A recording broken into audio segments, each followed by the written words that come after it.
இந்த சிவராத்திரி நாளில் உங்கள் எல்லோரையுமே ரேவு விலாக்ஸ்க்கு வரவேற்கிறேன். நான் காலையில் வரைக்கும் கண் முழிச்சு 4 கால பூஜையை பார்த்து சிவபெருமானை நல்லாவே தரிசித்தேன். நீங்களும் சிவராத்திரிக்கு கண் விழிச்சிருந்தீங்கன்னா மறக்காமல் கமெண்ட் பாக்ஸில் சொல்லுங்கள். கோவிலில் சிவராத்திரி அன்னைக்கு திரு ஆனந்தண்ணா அவர்கள் சொன்ன கதை ரொம்பவே மெய்சில் இருக்க வச்சுது.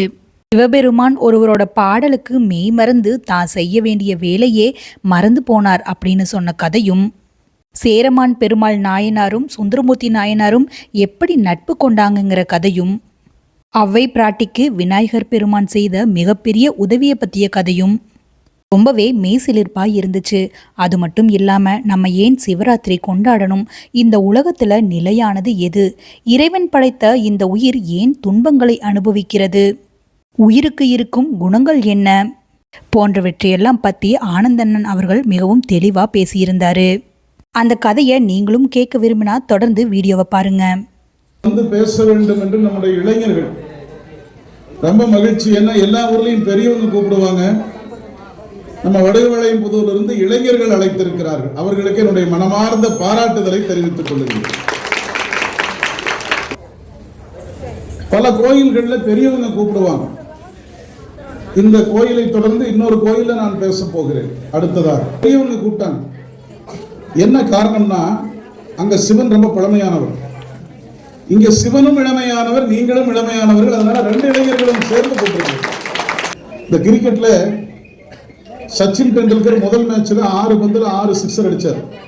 வடுகவளையம்புதூர்ல கைலாசநாதர் முதல் பந்திலேயே சிக்ஸர் அடிச்சு இந்த ஆண்டே மிக சிறந்த வழிபாட்டை பார்த்தார். எப்பவுமே சிவாலய திருப்பணி, எனக்கு தெரிஞ்சு சிவாலய திருப்பணிங்கிறது ஒரு குறைந்தது 10 வருஷம் நடந்த கோயிலும் உண்டு. 10 வருஷம் சிவன் கோயில் திருப்பணி நடந்த கோயிலும் உண்டு.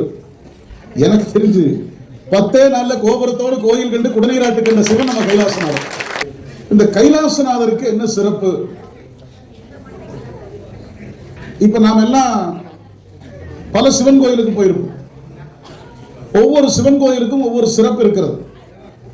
அது ஒரு பழம்பாடல் சொல்லும். தில்லையில் காண சிறக்கும் ஆரூர்தலில் பிறக்க, காசியில் இறக்க, எல்லையில் பெருமை அரணையில் நினைக்க, எய்திடும் முக்தி என்று உரைத்தீர். அப்படி ஒரு பாட்டு வரும். இந்த பாட்டினுடைய பொருள் என்ன? தில்லையில் சிதம்பரத்தில் போய் தரிசனம் பண்ணணும், சிதம்பரத்தில் போய் சாமியை கும்பிடணும். சிறக்கும் ஆரூர்தலில் பிறக்க, திருவாரூர்ல பிறக்கணும். காசியில அந்த உயிர் போகணும். திருவண்ணாமலையை நினைக்கணும். எல்லையில் பெருமை அரணையில் நினைக்க, இந்த 4 பண்ணுனா முக்தி கிடைக்கும்னு சொல்லுவாங்க. அது முக்தி ஸ்தலங்கள்னு அதுக்கு பேர். என்ன பேருங்க? முக்தி கிடைக்கணும்னா இந்த கோயில்களுக்கெல்லாம் நம்ம அப்படி தில்லையில் சிதம்பரத்தை பார்க்கணும், காசியில உயிர் போகணும், திருவாரூர்ல பிறக்கணும், திருவண்ணாமலையை நினைக்கணும். சப்த விடங்க தலங்கள்னு உண்டு. 7 விடங்கர்னு பேர். அது பிரம்மா நிர்மாணிச்ச சிவலிங்கம். அங்க பிரம்மலோகத்திலிருந்து வந்த கோயில் 7 கோயில், சப்த விடங்க தலங்கள். பஞ்சபூத தலங்கள் உங்களுக்கு தெரியும். நிலம், நீர், நெருப்பு, காற்று, ஆகாயத்துக்கு 5 தலங்கள் உண்டு. அதே போல அட்டவீரட்ட தலங்கள்னு 8 தலம் உண்டு. சிவபெருமான் வீரச் செயல்கள் செய்தது 8 கோயில். யாராவது அட்டவீரட்டம் போயிருக்கீங்களா? 1 2 அடுத்த வருஷம் அட்டவீரட்டம் போயிட்டு வாங்க.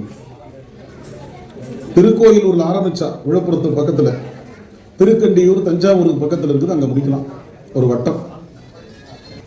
அட்டவீரட்ட தலம் 8 தலம். சிவபெருமான் வீரச் செயல்கள் செய்தது 8 தலம். திருக்கோயிலூர் எங்க இருக்குதுன்னா திருவண்ணாமலைக்கு பக்கத்துல, விழுப்புரத்து பக்கத்துல இருக்குது. அங்கதான் அவ்வை பிராட்டி விநாயகர் அகவல் பாடிய இடம். விநாயகர் அகவல் எத்தனை பேருக்கு தெரியும்? சீதக்கிழப செந்தாமரைப்பும் வாதச்சிலம்பு பல இசை பாட எல்லாம் பாராயணம் பண்ணுங்க. அது ஒரு சிறப்பான பாடல். சுந்தரமூர்த்தி சாமி நம்ம கொங்கு நாட்டிலிருந்து சேர நாட்டுக்கு போறார். இங்க இருக்கிற திருவஞ்சிக்கிழம்னு ஒரு ஊர். அங்க போய் சுந்தரமூர்த்தி சாமி சேரநாட்டு ராஜா சேரமான் பெருமாள் நாயனாரோடு திருக்கைலாயம் போய் சேர்ந்தார். அவங்க 2 பேரும் நண்பர்கள். அந்த 2 நண்பர்களுக்கும் எப்படி அந்த தோழமை ஏற்பட்டதுங்கிறது ஒரு சுவாரஸ்யமான கதை. அது என்ன நடந்ததுன்னா, சேரமான் பெருமாள் நாயனார்னு ஒரு சேரநாட்டு ராஜா, கேரள நாடு சேரநாடுன்னு பேர். திரு அஞ்சைக்களம்னு ஒரு ஊர், கடற்கரை ஓரத்தில் இருக்கிற ஊர். தயவு செஞ்சு யாராவது வாய்ப்பு இருந்தால் திருவஞ்சிக்களம் போங்க. சுந்தரமூர்த்தி சாமி திருக்கைலாயம் போன இடம் அந்த இடத்துல இருந்தா போறாரு. அந்த திருவஞ்சிக்களத்தில் ஆட்சி செய்தவருக்கு பேரு களரிற்றறிவார்னு அந்த ராஜாவுக்கு பேரு. என்ன நம்புங்க, ஒரு ராஜா எத்தனை மொழி தெரிஞ்சிருக்கணும் தெரியுமா? ஒரு ராஜாவுக்கு எத்தனை மொழி தெரிஞ்சிருக்கணும்னு சொன்னா, தமிழ், தெலுங்கு, ஹிந்தி, மலையாளம், இங்கிலீஷ் வேண்டியதில்லை.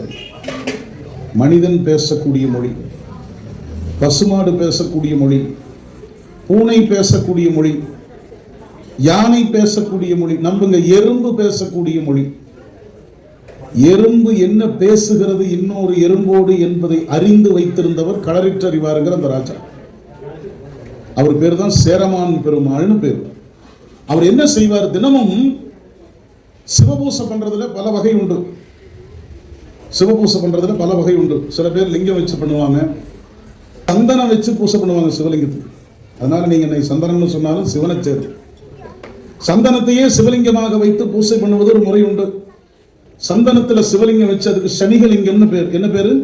சனிகலிங்கம்னு பேர். அதை அப்படி பிடிச்ச ஒரு உருண்டையா வச்சு பூஜை பண்ணிட்டு அந்த சந்தனத்தை எடுத்து நிறைவுல நெத்தியில வச்சு அந்த சிவன் நம்மோடு கலந்து விட்டதாக அதை பாவனை செய்வதுன்னு ஒரு பொருள் உண்டு. அதுக்கு சனிகலிங்கம், அது ஒரு நொடியில வர லிங்கம்னு பேர்.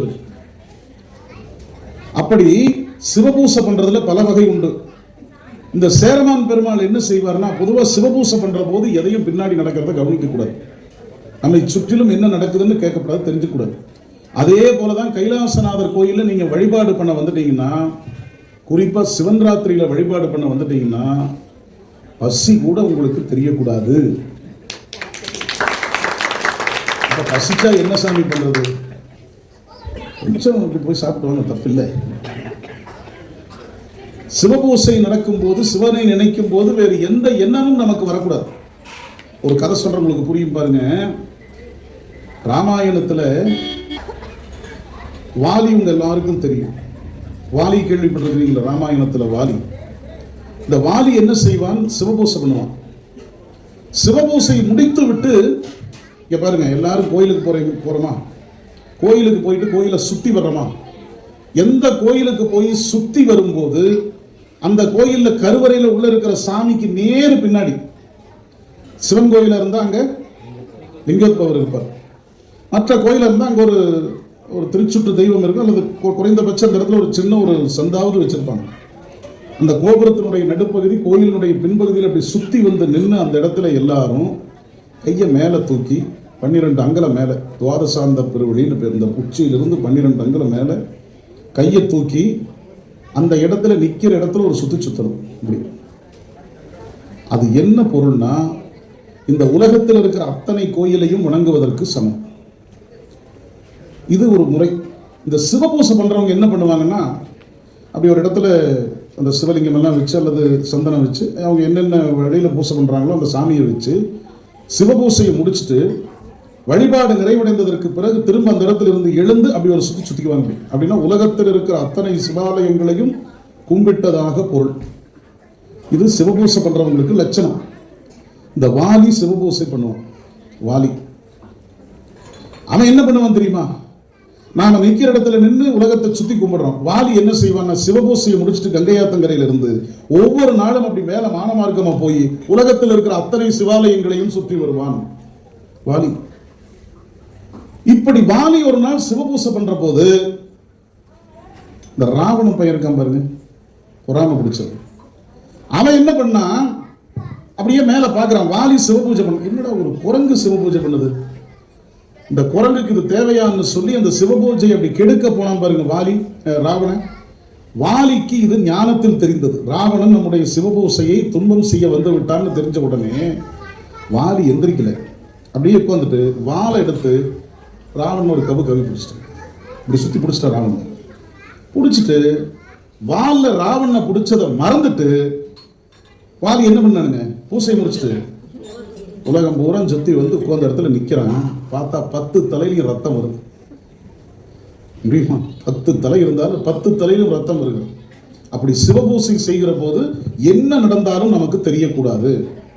இந்த களரிற்றறிவார் இந்த சேரமான் பெருமாள் என்ன செய்வார்னா, கேரளாவில் இருக்கிற இந்த கடற்கரையில் இருக்கக்கூடிய அந்த ஊர்ல ஒவ்வொரு நாளும் சிவபூசை பண்ணுவார். சிவபூசை முடிச்சுட்டு சாப்பிட மாட்டார். அப்படி எந்திரிச்சு நேர சிதம்பரத்தை நோக்கி நிற்பார். சிதம்பரத்தை நோக்கி நிக்கிற போது சிதம்பரத்துல சிவபெருமான் நடனம் ஆடக்கூடிய அந்த சிலம்பொலி கேட்க வேண்டும். என்ன கேட்கணும்? சிலம்பொலி கேட்க வேண்டும். சிலம்பு ஒலி கேட்டாதான் என்ன செய்வார் சேரமான் பெருமாள்? சாப்பிடுவார். அன்றைக்கு பசியாருவார். சிதம்பரத்துல நடராஜா ஆடக்கூடிய சிலம்பொலி கேட்டாதான், அந்த கால் சலங்கை ஒலி கேட்டாதான் அன்றைக்கு சேரமான் பெருமாளுக்கு சாப்பாடு. எத்தனை பச்சனம் பலகாரம் தயாராக இருந்தாலும் டோன்ட் கேர், கண்டுக்க மாட்டார், அப்படியே விட்டுருவார். அங்கிருந்து ஒலி கேட்கும். ஒவ்வொரு நாளும் அவர் பூசை முடிக்கிற போது அங்கிருந்து சிலம்பொலி கேட்கும். எங்கிருந்து? சிதம்பரத்திலிருந்து இங்க திருவஞ்சிக்களத்துக்கு நேரு போட்டீங்கன்னா கூட 400 கிலோமீட்டர் வரும். 400 கிலோமீட்டருக்கு அந்த பக்கத்தில் இருக்கிற சிலம்பொலி இங்கே கேட்டது. ஒரு நாள் என்ன ஆயிடுச்சு, இவர் சிவபூசம் முடிச்சுட்டு சிலம்பொலி கேட்கும்னு நினைச்சு அப்படி பாக்குறாருங்க, கேட்கல, சத்தம் அல்ல, நடராஜாவுடைய ஆடல் ஒலி கேட்கல. உடனே இவருக்கு என்ன கவலை வந்துருச்சுன்னா, நான் இன்றைக்கு சிவபூசை சரியாக பண்ணவில்லை. நடராஜா மேல கோவிச்சுக்கல, நாம் என்ன செய்யறோம்? கைலாசநாதர் கும்பிடுறோம், பிள்ளையார் கும்பிடுறோம், அம்மனை கும்பிடுறோம். ஏதாவது நம்ம கோரிக்கை நிறைவேறலைன்னா சாமியை கோவிச்சுக்கிறோம். இது பிள்ளை. அவர் என்ன செஞ்சாரு? நான் தவறு செய்து விட்டேன், சிவபூசையை நான் முறையாக செய்யவில்லை, ஆகவே இன்றைக்கு சிலம்பொலியை இறைவன் காட்டவில்லைன்னு சொல்லி வருந்தி தனக்கு தண்டனை கொடுக்க போனார் பாருங்க. அங்கிருந்து சிலம்பொலி கேட்டது. சாமி, நான் என்ன தப்பு பண்ணேன், ஏன் இவ்வளவு தாமதிச்சீங்கன்னு கேட்டார். அப்ப நடராஜா சொன்னாரு, ஒண்ணும் இல்லப்பா, என்னுடைய ஃப்ரெண்டு, என்னுடைய தோழன் இங்க பாடிட்டு இருந்தாங்க, அந்த பாட்டை கேட்டு நான் மயங்கிட்டேன். எப்படி நம்ம குழந்தைகள்லாம் இங்கே அற்புதமாக நடனம் ஆடினாங்க இல்லைங்களா? அந்த நடனத்தை பார்த்த போது உங்க எல்லாரையும் பார்த்து, எல்லாரும் செல்போனை வச்சு அப்படியே படம் எடுத்துட்டு அப்படியே கண் விடுத்து அப்படியே பார்த்து மாறாம எவ்வளவு தூரம் அந்த நடனத்தில் ஒன்றி இருந்தீங்க. என்ன காரணம்? அந்த நடனம் அவ்வளவு சிறப்பாக உங்களை ஈர்த்திருக்கிறது. அந்த குழந்தைகள் மிக அற்புதமாக நடனம் ஆடினார்கள், மிக சிறப்பாக பயிற்சி எடுத்திருக்கிறார்கள். அந்த நடனம் உங்களை ஈர்த்தது. அப்ப அவங்க நடனம் சிறப்பா இருந்ததுன்னு ஒரு கைதட்டு பண்ணலாமா அவங்களுக்காக? இவர் என்ன நினைச்சாரு? நான் தவறு செய்து விட்டேன் அப்படின்னு நினைச்ச போது அவர் என்ன சொன்னாரு? இல்லப்பா, என்னுடைய நண்பன், என்னுடைய தோழன் என்கிட்ட பாடிட்டு இருந்தா, அந்த பாட்டுல நான் மயங்கினேன், உனக்கு பாத சிலம்பொலி காட்டுறதுக்கு மறந்துட்டேன்னு சொன்னார். இவர் என்ன செஞ்சார் தெரியுமா? பெருமானே, நீ மயங்குற அளவுக்கு ஒருவன் பாடுவானா? யார் அவன்னு கேட்டார். அப்பதான் நடராஜ பெருமான் சொன்னார், அவர் தான் நம்முடைய தோழனாகிய சுந்தரமூர்த்தி சாமி. உடனே இவர் என்ன சொன்னார் தெரியுமா? உங்களுக்கு தோழன் சுந்தரர் என்று சொன்னால், அவருடைய பாட்டை கேட்டு நீங்கள் மயங்கி இருக்கிறீர்கள் என்று சொன்னால், எனக்கும் அவர் தோழன் சொல்லி அவருடைய நட்பை இவர் வலிந்து போயத்திட்டார். இதுல என்ன செய்தின்னா வினோத்து, நல்லவர்களை நாம் தேடி சென்று நட்பு கொள்ள வேண்டும். பஸ் ஸ்டாண்ட்ல பாக்குறவங்களை எல்லாம் நட்பு கொள்ளக்கூடாது, அது தப்பு. ஐந்தாய்ந்து கொள்ளாதான் கென்மை கடை நோக்கில் தான் சான் துயரம் தருங்கிறான் வள்ளுவன். தெரியாம யாராச்சும் கிட்ட நட்பு வச்சுக்கிட்டீங்கன்னா உன் உயிர் போற அளவுக்கு துன்பம் கொடுத்துருவான்னு சொல்றான் வள்ளுவன். இன்னைக்கு எல்லாம் பார்த்தா பேப்பர்ல எத்தனை செய்தி வருது. நம்ம பெரியவங்க வாழ்ந்து காட்டி இருக்கிறார்கள். சிவபெருமானுடைய அன்புக்கு ஒருவன் உரியவன் என்று சொன்னால் அவன் எனக்கும் தோழன் என்று சொல்லி இங்க இருந்து அங்க இருக்கிறவரோடு நட்பு கொண்டார். அந்த நட்பு என்ன ஆச்சுன்னா, அதிலிருந்து தொடர்ந்து அவர் இங்க வருவார். சுந்தரர் இங்க வருவாரு, இவர் அங்க போவாரு. ரெண்டு பேருக்கு பெரிய நட்பு, ஃப்ரெண்டு. இவருக்கு பேர் என்ன சொன்ன? களரிற்றறிவார். இவருடைய சிறப்பு என்ன? யாருடைய மொழி தெரியும்? எறும்பு பேசுற மொழி தெரியும். ஒரு எறும்பும் இன்னொரு எறும்பும் என்ன பேசிக்குதுன்னு அவருக்கு தெரியும். அதனாலதான் அவருக்கு பேரு களரிற்றறிவார். ஒரு ராஜாவுக்கு தெரியும். அப்பதான் எறும்பு என்ன துன்பப்படுது, யானை என்ன துன்பப்படுது, பசுமாடு என்ன துன்பப்படுது, மனிதன் என்ன துன்பப்படுகிறான் என்று அந்த மொழி தெரிந்தவனுக்கு தான் தெரியும். இப்போ இந்த மொழி வேணுமா அந்த மொழி வேணுமான்னு நம்ம கேட்கிறோம். எத்தனை பேர் மனிதாபிமான மொழி படித்தவன் வேண்டும் என்று நாம நினைக்கிறோம்? இல்ல. அன்றைக்கு நம்முடைய சட்டம் அப்படி இருந்தது. ஒரு உயிரினம் பேசக்கூடிய மொழி புரிந்திருப்பவன் அரசனாக இருப்பானால் அவன் இறைவனுக்கு சமம்னு சொன்னாங்க நம்ம பெரியவங்க. அப்படி ரெண்டு பேர் நட்பானதுக்கு பிறகு என்ன ஆயிருச்சுன்னா, ஒரு நாள் இந்த சேரமான் பெருமாள் நாயனாரும் சுந்தரமூர்த்தி சாமியும் எங்கே திருவஞ்சிக்களத்தில் இருக்கிறாங்க, கேரளாவில். அப்போ சுந்தரமூர்த்தி சாமிக்கு கைலாயம் போலான்னு ஆசை வந்துருச்சு. நம்ம ஊருக்கே திரும்பி போயிடலான்னு ஆசை வந்துருச்சு.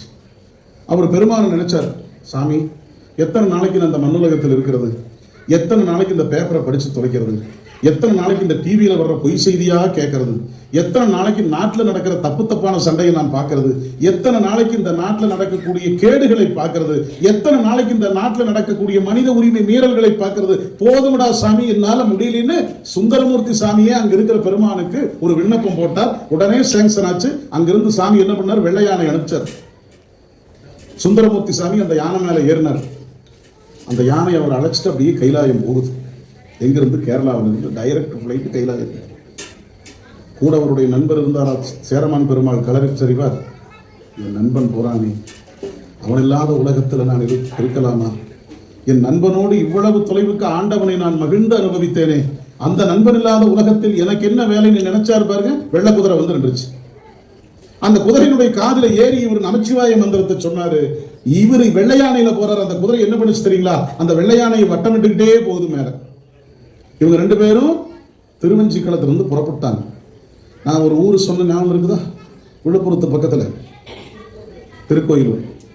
அந்த திருக்கோயிலூர்ல நம்ம கிழவி ஒருத்தி, நம்ம எல்லாருக்கும் சொந்தக்காரி, நம்ம தமிழுக்கு சொந்தக்காரி. அவ பேர் என்ன?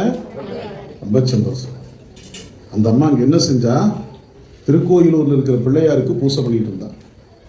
அந்த கிழவிக்கு, கிழவினா உரிமையானவள்னு பொருள், கிழவன்னா உரிமையானவள்னு பொருள். அவளுக்கு தெரிஞ்சிருச்சு இங்க 2 பேரும் கைலாயம் புறப்பட்டாங்க. இந்த அம்மா என்ன செஞ்சா தெரியுமா? சிவபூசையை விநாயகருக்கு வேக வேகமா பூசை பண்ணா. பூவெடுத்து வேக வேகமா போட்டார். விநாயகர் ஸ்டாப் அப்படின்னா, என்ன அவசரம்? ஒண்ணுமில்லை சாமி, அடுத்து இன்னொரு கோயில்ல பேச போறோம், அதனால வேகமா பேச. அப்படி இல்லை. அவங்க 2 பேரும் கைலாயம் போறாங்க. நான் அவர்களுக்கு முன்பு சென்று வணங்க வேண்டும், வரவேற்க வேண்டும்னு கேட்டான். எனக்கு ஒரு ஆசை பாரு. சுந்தரரும் சேரமான் பெருமாளும் திருக்கைலாயம் போறாங்க. அவர்கள் 2 பேரும் திருக்கைலாயம் சென்று அடைவதற்குள்ளாக நான் போய் அங்க நின்று அவங்க 2 பேருக்கு வரவேற்பு கொடுக்க வேண்டும். இந்த கிழவி சொன்னா. விநாயகர் என்ன தெரியுமா சொன்னாரு? டோன்ட் வரி, கவலைப்படாத, நீ பூசையை மெதுவா பண்ணு, நான் பார்த்துக்கிறேன். இவங்க 2 பேரும் சாதாரண விமானம் ஏறி மேல போறாங்க. இந்த அம்மா திருக்கோயிலூர்ல என்ன பண்ணா? பூசை பண்ணா விநாயகருக்கு. பூசை பண்ணும்போது ஒரு மந்திரம் சொன்னான். அந்த மந்திரத்தை கேட்ட விநாயகர், திருக்கோயிலூர் விநாயகர் என்ன செஞ்சார் தெரியுங்களா? நேரம் அந்த தும்பிக்கை எடுத்து அவை இப்படி பிடிச்சார். இவங்க 2 பேரும் சாதா விமானத்தில் போறாங்க. இவர் என்ன பண்ணது தெரியுங்களா? ஜெட் ஃபிளைட்டை வர வச்சார். அப்படி தும்பிக்கையில பிடிச்சி டைரக்டா அப்படியே திருக்கைலாயத்தில் கொண்டு போய் வச்சிட்டார். இங்கிருந்து அப்படியே அங்க தும்பிக்கையின் மீது நம்பிக்கை வைத்தாள் அவ்வை. அவள் 2 பேருக்கு முன்பாக திருக்கைலாயம் போய் நின்னா. அதுபோல இந்த தும்பிக்கையின் மீது நீங்கள் நம்பிக்கை வைத்தால் போயிட்டா. அப்ப போறவதற்கு காரணமாக இருந்த பாட்டு இந்த விநாயகர். என்ன பாட்டுங்க? ஆமா, அடுத்த வருஷம் கட்டாயமா நீங்க படிச்சு பாராயணம் பண்ணுங்க. எங்கிருந்து? திருக்கோயிலூர்லிருந்து கைலாயத்துக்கு நேரடி விமான பயணம் போறதுக்கு பாஸ்வேர்டு விநாயகர் அகவல், கடவுச்சொல். நீங்க அந்த பாட்டை படிச்சிட்டீங்கன்னா உங்களுக்கு என்னென்ன தேவையோ எல்லாம் ஜெட்டு வேகத்தில் நடக்கும். ஆனால் விநாயகருக்கு அவ்வளவு ஆற்றல் அதிகம். அப்படி நடந்த இடம் திருக்கோயிலூர். அட்டவீரட்ட தலத்தில் அதுவும் ஒன்று. இப்ப நான் எத்தனை சொன்னேன்? முக்தி தலங்கள் சொன்னேன், பஞ்சபூத தலங்கள் சொன்னேன், சப்தவிடங்கள் சொன்னேன், அட்டவீரட்டன் சொன்னேன், நவகிரக தலங்கள் உண்டு, பாடல் பெற்ற 274 சிவாலயங்கள் உண்டு, 12 ஜோதிர்லிங்கங்கள். அப்படியே சிவன் கோயிலை பெருக்கிட்டே போலாங்க. எல்லா கோயிலையும் பார்த்துட்டு சாமி, கடைசியில் நாம் பார்க்க வேண்டிய கோயில் எது? கடைசி நம்ம போய் சேர வேண்டிய இடம் எது? சைவர்களுக்கு இறுதியில் சென்று ஆனந்தித்திருக்க வேண்டிய இடம் திருக்கைலாயம். எந்த இடம்? அங்க இருக்கிற சாமிக்கு பேர் என்ன? கைலாசநாதர். இப்ப யோசனை பண்ணி பாருங்க, இத்தனை கோயிலை கும்பிட்டு கடைசியில கைலாயம் போய் அவரை கும்பிடுற வேலை.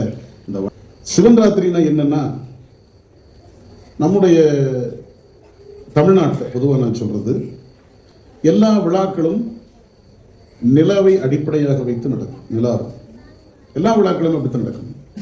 ஒன்று பௌர்ணமி, இல்லாட்டி அமாவாசை. பௌர்ணமிக்கு நாம் என்ன சொல்லுவோம்னா நிறை நிலான்னு சொல்லுவோம். என்ன சொல்லுவோம்? நிலா நிறைந்திருக்கும், நிறைவாக இருக்கும். அமாவாசைக்கு என்ன சொல்லுவோம்? குறை நிலான்னு சொல்லக்கூடாது, மறை நிலான்னு சொல்லுவோம். நிலா மறைஞ்சிருக்கும். நாம் என்ன சொல்லுவோம்? அந்த காலத்தில் நிலாவே இல்லை. நிலா இல்லைன்னு நாம் இருக்க முடியுமா? நிலா மறைந்திருக்கும். நம்ம தமிழர் மரபுல எல்லா விழாக்களும் நிறை நிலாவை ஒட்டித்தான். 2 நிகழ்வை தவிர எல்லா நிகழ்வும் பாருங்க. 12 மாதங்களுக்குரிய சிறப்பு என்ன? ஞானசம்பந்தர் சொல்றார் மயிலாப்பூர் தேவாரத்தில், அதை அப்படியே பட்டியல் போடுறார். சித்திரையில் என்ன சிறப்பு, வைகாசியில் என்ன சிறப்பு, ஒவ்வொரு தமிழ் மாதத்திலும் என்னென்ன சிறப்புன்னு மயிலாப்பூர் தேவாரத்தில் மண்ணினில் பிறந்தார் பெரும்பயன் மதிசூடும் மன்னனார் அடியார்தமை அமுது செய்வித்தல் கண்ணினால் அவர் நல்விழா பொலிவு கண்டார். என்ன விழாவை பார்க்கணும்னு கேட்டா ஞானசம்பந்தர் சொல்லுகிறார் 12 மாதங்களுக்கு 12 விழா. ஒவ்வொரு மாதத்துக்கு ஒவ்வொரு விழாவை பார்க்க வேண்டும் என்று சொல்றார். அதில் எல்லா விழாக்களும் நிறநிலாவை ஒட்டிய விழாக்கள்.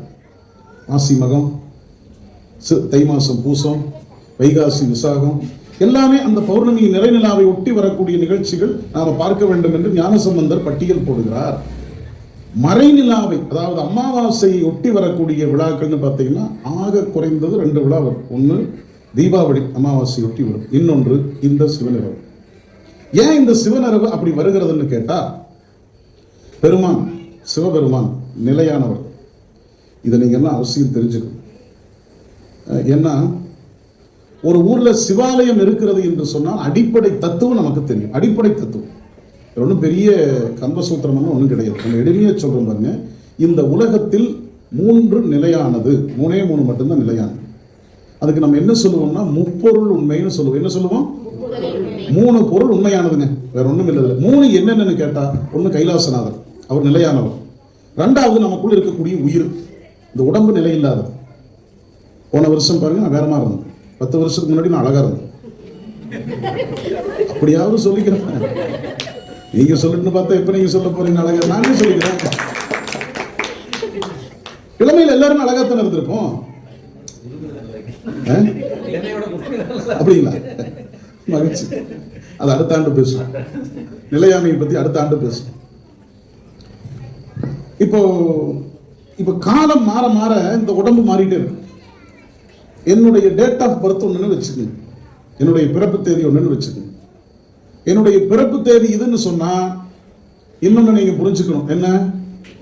பிறப்புன்னு ஒண்ணு இருந்தா கட்டாயம் இருக்கு. சாமி எனக்கு இறப்பே வேண்டாம், என்ன செய்யறது? பிறக்காம இருந்துருங்க.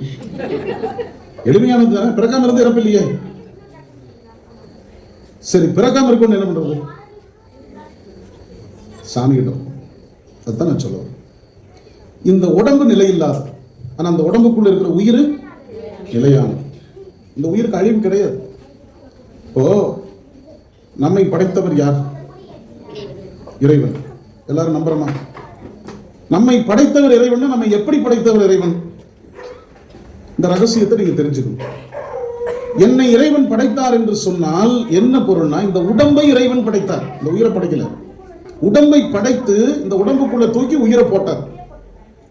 இப்ப அதை பத்தி சொன்னா உங்களுக்கு சோர்வாயிரு. என்ன அந்த மாதிரி நேரம் ஆனந்த கிட்ட நான் நேரமே வந்து பேசுறேன்னு சொல்லியிருந்தேன். என்ன எனக்கு சரி பண்ணணும்னு நினைச்சாருன்னு தெரியல. 12 மணிக்கு மைக்கு கொடுக்குறேன். இதுக்கு முன்னாடி வேற சந்தனம் அது இதெல்லாம் பேசி என் தூக்கத்தையும் கெடுத்து, இது என்ன பொருள்னு சொன்னா, இந்த உயிர் இந்த உடல் 2 வேறு வேறு. இறைவன் என்ன செய்தார்? என்னை இறைவன் படைத்தார்னு சொன்னா என்ன தெரியுமா? இந்த உடலுக்குள் இந்த உயிரை கொண்டு வந்து போட்டார். எப்படி போட்டார்னா அதில் ஒரு ரகசியம் இருக்குது. 5 வழியில கொண்டு வந்து போட்டாங்க. இதெல்லாம் மேலோட்டமா சொல்லிடுறேன், அடுத்த ஆண்டு கொஞ்சம் விரிவா சொல்றேன். 5 இடத்துல அதுக்கு பஞ்சாக்கினி வித்தைன்னு பேர். இந்த உயிர் முதல்ல எங்க கிடந்ததுன்னா வானமண்டலத்துல கிடந்தது. அந்த உயிரை தூக்கி மேக கூட்டத்துல போட்டார். மேகம் மழையாக மண்ணுல விழுந்தது. மண்ணுல விழுந்தோடனே இங்கிருந்து செடியா முளைச்சது. 5 இடத்துக்கு வந்துருச்சா? வானமண்டலம், மழை, மேகம், மழை, மண்ணு, செடி. 5 இடத்துக்கு வந்துருச்சுன்னா 5வது பயணத்துக்கு பிறகு இந்த உயிர் எங்க போச்சுன்னா அப்பா கிட்ட போச்சு. அப்பா கிட்ட போச்சு. நமக்கு எத்தனை மாசம் கருவில் இருக்கிறோம்? தப்பு. 10 மாதம் என்பது தப்பு. 9 தப்பு. 11 தப்பு. 13 தப்பு. 2க்கு நடுவில் 12 என்பது சரி. தந்தை வயிற்றில் 2 மாதம், தாய் வயிற்றில் 10 மாதம் நம்ம கருவுக்கு இல்லையா? அப்புறம் தானே வந்தோம். இந்த 5 இடத்துல இந்த உயிரை பயணிக்கிற வேலையை சாமி பண்ணி இப்படி ஒரு உடம்பை பண்ணி இந்த உடம்புக்குள்ள தூக்கி உயிரை போட்டு உலாவிடான்னு சொல்லிட்டார். எதுக்கு உலாவ சொன்னாருங்கிறதா இப்ப கேள்வி. அவருக்கு வேலை இல்லையா? கைலாயத்தில் உட்காந்துட்டு ஒரு டிவி பார்த்துட்டு இருக்க வேண்டியது. எதுக்கு இந்த வேலையெல்லாம் செஞ்சு நம்மையும் படைச்சு இந்த ஊருக்கு அனுப்பிச்சு என்னை பிறக்க வச்சு இங்க எல்லாம் அந்த வேலையை செய்ய எதுக்கு இது தேவை? அந்த ஆளுக்கு வேற வேலையே இல்லையா? எங்கேயும் சிவனேன்னு கைலாயத்தில் இருக்க வேண்டியதானே? இத்தனை பிரச்சனை இல்லையே, இத்தனை கோயில் கட்ட வேண்டியதில்லை, இத்தனை கூட்டம் நடத்த வேண்டியதில்லை, இத்தனை பேர் உங்களை உட்கார வைக்க வேண்டியதில்லை, இத்தனை சிரமம் இல்லையே, ஏன் சும்மா இருக்க வேண்டும்? அதுதான் அதற்கு பின்னால் ஒரு உண்மை இருக்கிறது. இந்த அனுபவத்தை எல்லாம் இந்த உயிர் அனுபவிக்க வேண்டும். எதுக்கு அனுபவிக்கணும்? எதுக்கு அனுபவிக்க வேண்டும் என்றால் இந்த உயிருக்கு எது உண்மை எது பொய்ன்னு தெரியும். என்ன தெரியணுங்க? எது உண்மை? சீக்கிரம் முடிச்சிடறேன், எனக்கு அடுத்த பக்கம் போகணும். இதெல்லாம் போன நேரம். எது உண்மை எது பொய்ன்னு? எது உண்மை? எது உண்மைன்னா எது நிரந்தரமானது அது உண்மை, எது நிரந்தரம் இல்லையோ அதுக்கு பேர் என்னங்க? இப்போ ஒரு முரண்பாடு சொல்றேன். இந்த உடம்புக்கு இன்னொரு பேர் உண்டு, சொல்லுங்க. என்ன பேர் இந்த உடம்புக்கு? உங்க தூக்கத்தை விட மாட்டேன். பொய் இல்லைங்க, நீங்க பொய் சொல்றீங்க. இந்த உடம்புக்கு இன்னொரு பேர், கிட்ட வந்துட்டீங்க, சொல்லுங்க. என்னங்க? மெய். இந்த உடம்புக்கு மெய்ன்னு ஒரு பேர் உண்டா? அது ஒரு பொய். மெய் என்ன? உண்மையானது, நிரந்தரமானதுன்னு பொருள். இந்த உடம்பு உண்மை இல்லை, நிரந்தரம் இல்லை. இன்னைக்கு இருக்கு, நாளைக்கு இருக்காது. அந்த காலத்தில் என்ன செய்வாங்க? உயிர் போயிருச்சுன்னா மண்ணுக்குள்ள போடுவாங்க, 10 நாள் இருக்கும், பிறகு அந்த உயிர் போகும், காத்து. அதெல்லாம் பெரிய விஷயம். ரச வாயுக்கள் பிரிஞ்சதுக்கு பிறகுதான் உயிர் மேல போகும். அதெல்லாம் பெரிய, நம்ம பெரியவங்கள மாதிரி அறிவாளிகள் இந்த உலகத்துல யாரும் கிடையாது. அந்த வயிற்றுல வந்து பிறந்தவர்கள் நாம் எல்லாரும் பெருமையடைய வேண்டும். ஆனா சொன்னா நீங்க ஆச்சரியப்படுவீங்க, எவ்வளவு சிறப்பு நம்ம கிட்ட இருக்கு. அந்த காலத்துல அப்படி பண்ணுவாங்க, இப்பெல்லாம் அப்படி இல்லை. உடம்புல இருந்து உயிர் கலந்துருச்சுன்னு வைங்க, அடுத்த 3வது மணி நேரத்துல சாம்பலை கொண்டு போய் ஆத்துல கரைக்கிற அளவுக்கு விஞ்ஞானம் வளர்ந்துருச்சு. விட மாட்டேன், சுவடை இருக்கக்கூடாதுன்னு கங்கணம் கட்டி செய்யறாங்க. அப்ப இந்த உடம்பு, இதுக்கு மெய்யின்னு ஏன் பேர் வச்சாங்கன்னா, இது பொய்யான உடம்பு. உயிர் போயிருச்சுன்னு இந்த உடம்புக்கு வேலை இல்லை. அது வரைக்கும் எனக்கு என்னென்ன சந்தானம்னு சொன்னாங்க, ஞானபாரதின்னு சொன்னாங்க, ஆனந்தன்னு சொன்னாங்க, அண்ணன்னு சொன்னாங்க. கொஞ்சம் யோசனை பண்ணி பாருங்க, இந்த உடம்பும் உயிரும் 2 ஆயிருச்சுன்னு எனக்கு என்ன பேர் இருக்கும்? பாடி எடுத்தாச்சா? எனக்கு மட்டும் இல்லை, எல்லாருக்கும் அதான் உண்மை. இந்த உடம்புக்கு மெய்யின்னு ஏன் பேர் வச்சாங்க? இது பொய்யாக போகிறது, ஆனாலும் மெய்யின்னு வச்சாங்க. என்ன காரணம் தெரியுமா? இந்த பொய்யான உடம்பை கொண்டு மெய்யை தேட வேண்டும். எது மெய்னா? நம்ம சிவபெருமான் தான் மெய். அவனை தேடுவதற்கு இந்த உடம்புக்கு கருவி. ஒன்றை செய்வதற்கு உங்களுக்கு ஒரு கருவி தேவைப்படுது இல்லையா? எழுதுவதற்கு என்ன வேணும்? பேனா வேணும். அவ்வளவு உயர்ந்தது இந்த மைக். இது இருந்தா மட்டும்தான் நாங்க பேச முடியும். நான் 15 நிமிஷம் பேசுறான்னு வந்து இப்ப பேசிட்டே இருக்கிறேன் பாருங்க. காரணம் இந்த மைக்கு நல்லா எனக்கு ஒத்துழைக்கிறது. இப்ப என்னுடைய பேச்சு உங்களை வந்து சேர வேண்டும் என்றால் இந்த ஒலிவாங்கி தேவை. ஒவ்வொன்றுக்கும் ஒரு கருவி தேவைப்படுகிறது. அப்போ இந்த பொய்யான வாழ்க்கையிலிருந்து மெய்யாகி இறைவனை தேட வேண்டும் என்றால் அதுக்கு என்ன வேணும்? இந்த உடம்புங்கிற பொய்யான கருவியை கொண்டு மெய்யை தேடு. நீ எதை தேடுகிறாயோ அந்த பேரே உனக்கு ஆகட்டும்னு சொல்லி இந்த பொய்யான உடம்புக்கு மெய்யின்னு பேர் வச்சாங்க நம்ம பெரியவங்க. 3 உண்மைன்னு சொன்னேன். 1 சிவபெருமான், 2வது உயிர், 3வது இந்த உயிரை பற்றி இருக்கக்கூடிய குணங்கள். அது 3 குணம் உண்டு. அதெல்லாம் கொஞ்சம் கடுமையாக இருக்கும். பேரை மட்டும் வாங்கிக்கோங்க. ஆணவம், கண்மம், மாயை. இந்த 3 ஒரு குணம். இதெல்லாம் நீங்கள் ரொம்ப கசக்க வேண்டாம். பிறகு ஒரு நாள் ஓய்வாக பேசுவோம். என்ன காரணம்னா, ஒரு சிவன் கோயில் வந்து அந்த முப்பொருள் உண்மை தெரியணுங்க. அப்போ தான் நம்ம வந்து உண்மையாக சாமியை வணங்குறதுக்கு நமக்கு தெரியும். இந்த 3 குணம் இந்த உயிரோட இருக்கும், எப்பவுமே இருக்கும். அது போகாது. ஆணவமும் போகாது, கண்மம் போகாது, மாயையும் போகாது. இந்த 3 இந்த உயிரை பிடிச்சிட்டே இருக்கும். இந்த 3 குணங்களால் கட்டுப்பட்ட இந்த உயிர் இறைவனை சென்று சேர வேண்டும். அப்ப இந்த 3 நிரந்தரமானது, ஒன்று போய் சேர வேண்டும். அந்த சேருவதற்குரிய வித்தையை செய்யறதுக்கு தான் சாமி என்ன பண்ணார்னா நம்மை படைத்து பிறக்க வைத்தார். இல்லைன்னா அவருக்கு வேலை இல்லாம இல்லை. அவருக்கு எத்தனை உலகம் இருக்கு தெரியுமா? எண்ணிலடங்காத உலகம். எத்தனை உயிர் கூட்டம் இருக்கு தெரியுமா? 84 லட்சம் வகை. 84 லட்சம் வகைன்னா வினோத் நினைக்கிறார் இந்தியாலேயே மக்கள் தொகை 100 கோடியை தாண்டிருச்சு, மீதி எல்லாம் எங்க அப்படின்றாங்க. இல்லை, நான் சொல்லுகிற 84 லட்சம் என்பது எது தெரியுமா வினோத்து? மனிதன் அதுல 1, பசுமாடு 1, அந்த பூச்செடி 1, கொரோனா பூச்சி 1, கொசு 1, எறும்பு 1, கல்லுக்குள் இருக்கிற தேரை 1, முளைக்காத செடி, இத்தனையும் இருக்கிறது. இதுல ஒன்னு தான். இப்போ விஞ்ஞானம் தேடி கண்டுபிடித்திருப்பது மிகச் சிலவற்றை மட்டுமே. விஞ்ஞானம் இன்னும் தேட வேண்டியது கோடான கோடி உண்டு. கோடான கோடியை தேடிக்கொண்டிருக்கிற விஞ்ஞானத்திற்கு முன்னால் மெய்ஞானத்தில் கண்டு இத்தனையும் இந்த உலகத்தில் இருக்கிறது என்று சொன்னவர்கள் நம்முடைய மூதாதையர்கள். இதை விடவா அறிவுக்கு சொந்தக்காரர்கள்? 84 லட்சம் வகையான உயிர் கூட்டங்கள் உண்டு என்று உலகத்திற்கு அறிவித்தவர்கள் நம் தமிழ் மூதாதையர்கள், நம்ம பெரியவங்க. அப்படி இருக்கக்கூடிய உயிரினத்தில் ஒன்றாக படைத்து இந்த உலகத்துல பொய் எதுன்னு தெரிஞ்சுட்டு என்னை தேடி வாடான்னு சொல்லி சாமி நம்மை இந்த வேலையை செய்ய சொல்லி இருக்கிறார். இந்த வேலையை சிவபெருமான் செஞ்சுக்கிட்டே இருந்த போது ஒரு நாள் அவருக்கு ஒரு சலிப்பு வந்தது. என்ன பண்ணாரு? இன்னைக்கு கொஞ்சம் இதுக்கு லீவ் விட்டுருன்னு சொல்லி அந்த அன்னைக்கு சுவிட்ச் ஆஃப் பண்ணிட்டார். என்ன பண்ணாருங்க? மியூட் போட்டார், ஸ்டில் பண்ணிட்டார். அப்படியே மியூட், அப்படியே நிக்குது எல்லாமே. திருவிளையாடல் படம் பார்த்துருப்போம் எல்லாருமே அந்த காலத்துல. இப்ப இருக்கிற குழந்தைங்க எல்லாம் திருவிளையாடல் பார்க்கறது இல்லை. இப்போ ஏதோ படம் வந்திருக்கு, அதெல்லாம் பார்க்குறக்கா. திருவிளையாடல் படத்தில் அப்படி சிவாஜி கணேசன் சிவபெருமானாக அப்படி வெளியே பாடிட்டு இருப்பார். பாட்டும் நானே பாவமும் நானே அப்படின்னு சொல்லி ஒரு பாட்டு பாடுவார். பாடிட்டு இருக்கிற போது என்ன செய்வார்னா, அந்த அசைகிற பொருள் அப்படியே நிறுத்துவார், அப்படியே நிற்கும். நிற்கிற பொருள் அசையும். அதுபோல சிவபெருமான் என்ன செய்தார், ஒரு நாள் அப்படியே நிறுத்தினார். அந்த நாளுக்கு என்ன நாள்னு பேருனா ஊழிக்காலம்னு பேர். என்ன பேருங்க? கடைசி நாள், பிரளய காலம்னு பேர். சூரியன் உதிக்கல, சந்திரன் உதிக்கல, காற்று அடிக்கல, மழை பெய்யல, பஸ் ஓடல, தறி ஓடல, கோயில்ல ஒண்ணும் நடக்கல, பல்லடம் பஸ் ஸ்டாண்ட் அப்படியே நிக்குது, எல்லாம் அப்படியே நிக்குது. எதுங்க? கொரோனா வந்த மாதிரி. 21ஆம் நூற்றாண்டிலும் ஊழிக்காலம் வரும் என்பதை இறைவன் மறைமுகமாக உணர்த்தியதுதான் அந்த கண்ணுக்கு தெரியாத பூச்சியால் இந்த உலகமே ஒடுங்கி நின்றது. நம்ம எத்தனை விஞ்ஞானம் பேசுறோம், கண்ணுக்கு தெரியாத பூச்சி 3 வருஷம் உட்கார்ற வீட்டுக்குள்ளே நம்ம உட்கார வச்சிருச்சா இல்லையா?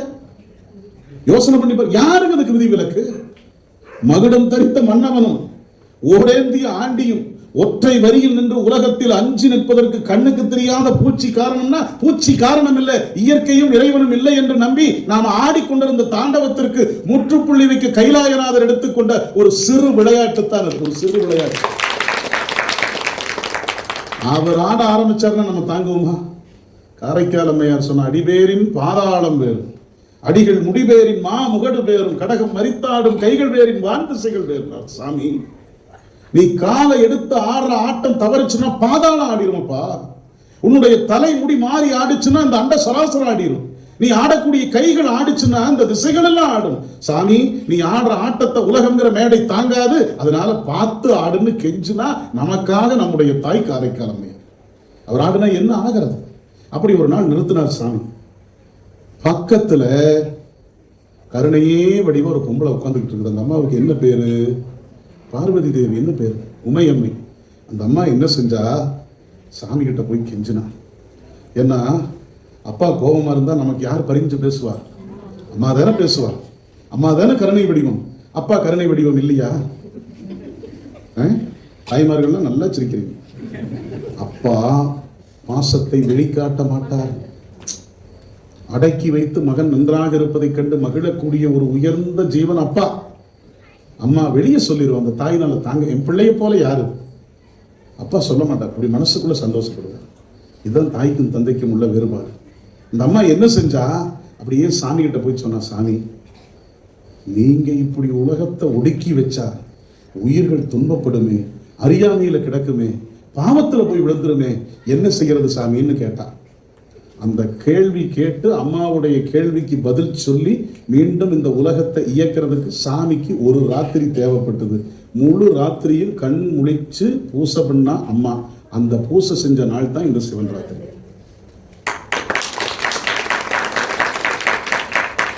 இதற்கு இன்னும் கோடி சிறப்புகள் உண்டு. அடுத்த ஆண்டு அதை பேசுவேன் என்று சொல்லி நேரம் காரணமாக எடுத்துக்கொள்கிறேன்.